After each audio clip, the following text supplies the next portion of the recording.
So this is your Millennial Farmer, ang Luwan Adventure. Yan, welcome po kayo muli sa ating panibagong vlog. So medyo matagal-tagal tayong hindi nakapag-vlog dito sa ating kambingan. At ngayon nga ay tag-ulan na. At ang pinapakain natin dito sa ating mga alagang kambing ngayon ay itong ating dinurog na Madre de Cacao o kakawate. Tapos may mga malunggay dito. Yan. May mga maliit na yan, mga daon-daon ng malunggay. Tapos meron din tayo ditong napier grass. Halo-halo na yun, napier grass at tibig, daon ng tibig. So yan yung ating pinapakain dito sa ating mga alagang kambing ngayon at saka dito sa ating mga alagang tupa. Ang oras natin ay mag 12 na in the afternoon. So ito rin yung iba nating mga alaga dito. Yung ating mga alagang native na kambing at yung ating mga tupa. So dito natin sila nilagyan ng pagkain, kaso yung iba kasi hindi makaabot. Kaya naglagay din tayo sa ating DIY feeder. So matagal-tagal natin hindi nagamit yung ating shredder machine dahil lagi nga tayo nagkukumpay, tapos dito lang natin nilalagay dito sa ating ginawa din na DIY feeder na gawa sa kawayan. Dito natin nilalagay yung ating mga kinukumpay ng mga nakarang araw, nakarang linggo, nakarang buwan. Mga halos isang buwan din natin hindi nagamit yung ating shredder machine dahil tinatamad maggiling na pagkatapos magkumpay. So ito yung ating ginamit nun. Pero ngayon natin ginamit yung ating shredder machine. At ito nga yung ating result ng pagkakagayat sa kanila.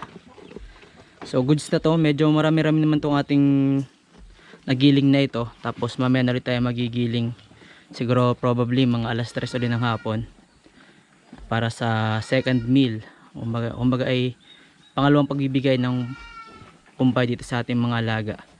Dahil pag naubos naman nila ito ay medyo busog-busog na rin sila. At mag-iikot-ikot na lang sila dito sa paligid ng ating ito paligid ng ating bakuran. Ito yung ating mga pabo. Ito lang sa tatlong magkakapatid, siya lang yung nabuhay. Itong pabo na to.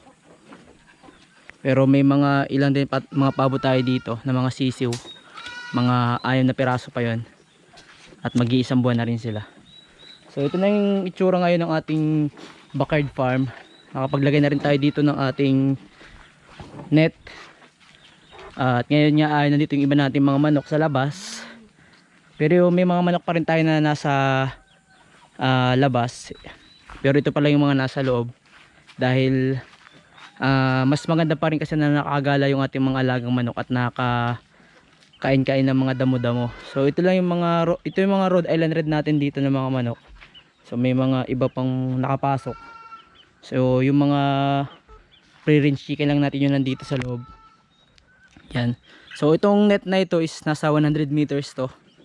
Nabili natin sa TikTok. Sa mga gusto nga pala pong mag-avail nitong net na ito, which is napakamura at napakaganda naman ng quality. Ito nga pala po 12 feet. Hindi pa lang siya talaga nababanat. Napakamura lang yan. So ilalagay ko rin sa comment section kung sino pong gusto umorder para magamit nyo din sa inyong manukan. So ano na bang update dito? So kalimitan dito sa ating mga alagang kambing ay buntis na.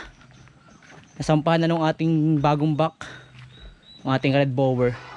So halos mga alaga natin dito ay buntis na. Ito na lang hindi buntis, itong si Bunog, kasi kakapanak pa lang niya. Tsaka itong ating painted dappled, itong ating full blood na island born. So dahil itong ay kakaanak pa lamang at nasa halos isang buwan pa lang yung mga anak nila, ay hindi pa natin sila papasampahan. So probably July, August, September pa natin sila pwedeng pababahan, mga 4 months to 5 months, para makapagpahinga naman natin o maipagpahinga natin yung ating mga doe.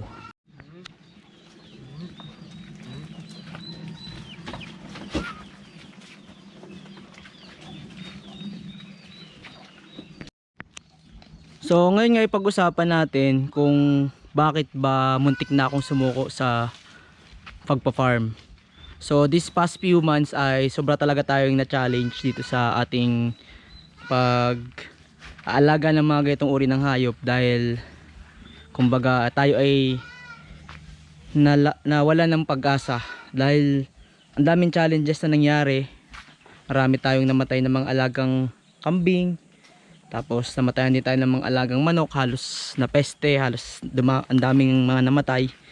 At umabot na ako sa punto na parang ayaw ko na ituloy.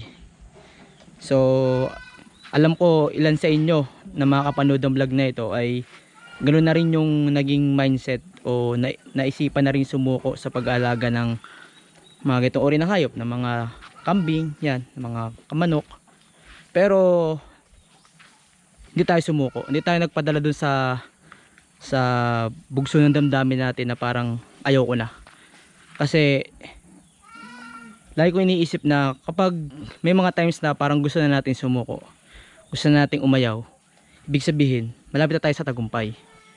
Kaya kung susuko tayo, hindi natin ma-reach yung tagumpay o yung success na na ginugol natin, na minimiti natin.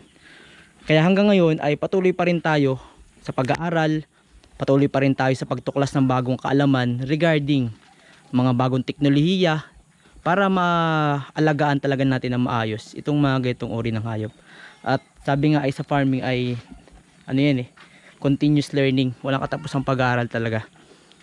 Kaya sa mga katulad ko na farmer na malapit na rin sumuko, parang ibenta na lang lahat ng mga alaga para matapos na yung kumbaga yung mga isipin, mga problema na kailangang i-solve. Kasi sabi nga daming problem na makakaharap ka, mga challenges.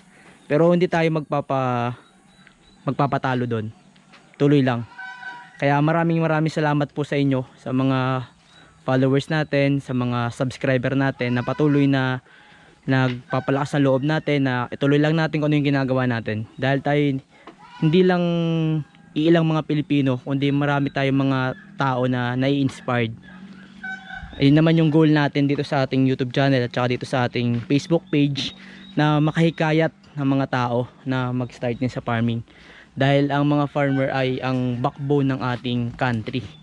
Kung walang farmer, hindi magiging sustainable ang isang bansa. Dahil syempre, mula sa farmer ay doon naman nagkakaroon ng mga pagkain. Kung walang mga farmer, so paano magiging sustainable ang isang bansa?